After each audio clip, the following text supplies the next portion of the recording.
What's going on, Toyota fans? Lorenzo here, aka the Zoe Deals. So Toyota just released some information about the new 2026 Toyota BZ, not the BZ4X. Let's talk about it.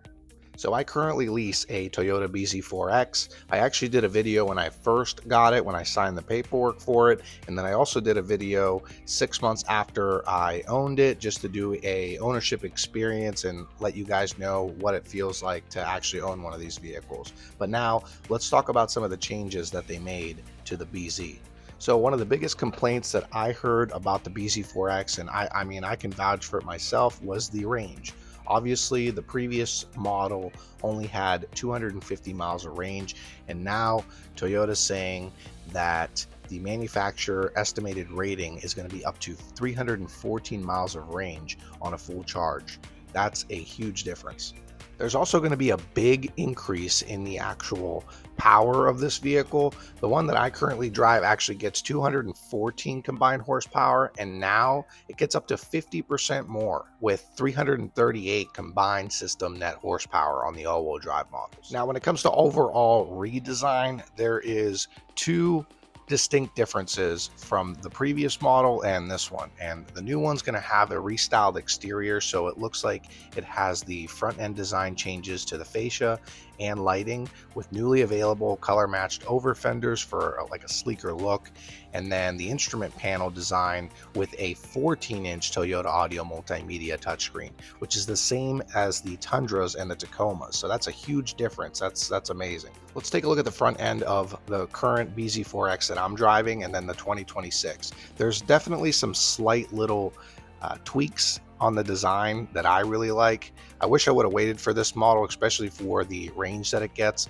but I do like that front end with the hammerhead look, which Toyota has kind of been aiming for with a lot of their vehicles. I also noticed on the inside, there's definitely a little bit of changes with the design. The console layout is now a little bit more optimized, and then you have two front wireless chargers, slimmed down dashboard, and then, as I said, the 14-inch audio multimedia touchscreen, which is really nice. According to Toyota, they're saying that the BZ is going to arrive at dealerships in the second half of 2025. So there's no prices yet on them. Nothing has been released, but I will keep you guys updated on what's going on. Let's take a look at the two battery choices that you guys have for the BZ.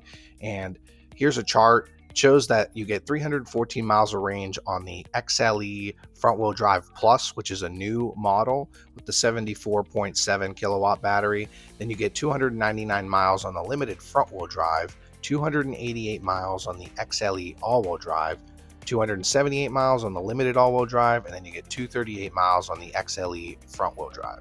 One thing I noticed on the release on the Toyota newsroom that they mentioned was actually the 2026 BZ also adds steering wheel mounted paddle shifters to activate and adjust regenerative braking. These paddles turn the system on and dial the regenerative braking force up or down based on driver preferences to capture additional energy and transfer it to the battery. That's a huge improvement. Two other main differences that I forgot to mention earlier. You actually have ambient lighting in the new 2026. So you have 64 available colors to set inside. And then it also has the top mounted multi-information display, which my current model looks a little bit different. I think the new 2026 design is a little bit nicer, is the way that it cuts into close to the steering wheel on mine. I wasn't really a huge fan of, so I definitely like the way that this one looks. Now, I know there's a lot of Toyota fans out there that love the design of some of the Toyota vehicles where you get the two-tone color. Here is a chart that's actually showing the differences between the color options that you have for the exterior and the interior. It looks like the windshield pearl is going to come with the black roof as an option. You can also just get it in the regular windshield pearl. Supersonic red with black over fenders. You have the blueprint with black over fenders. Then you just have the black color. Heavy metal with black roof. And then you have just your regular heavy metal. Supersonic red with black roof and over fenders. And then the premium paint is going to be an additional charge. And that's where you see the star, which many of these actually are going to end up being the premium paint. Guys, let me know what you guys think about the new 2026 BZ redesign. I'm actually very excited about it, especially because they improved the range and the power on it. And I love the new redesign on the outside, just a little bit more of a sleeker look, more modern, and definitely the inside changes are really nice, especially with the bigger multimedia display and the multi-information display with the console area being a little changed and the ambient lighting. With me being an owner of the previous BZ4X, I'm pretty excited to do a video walk around and review on the new 2026 so I can show you guys everything that it's capable of.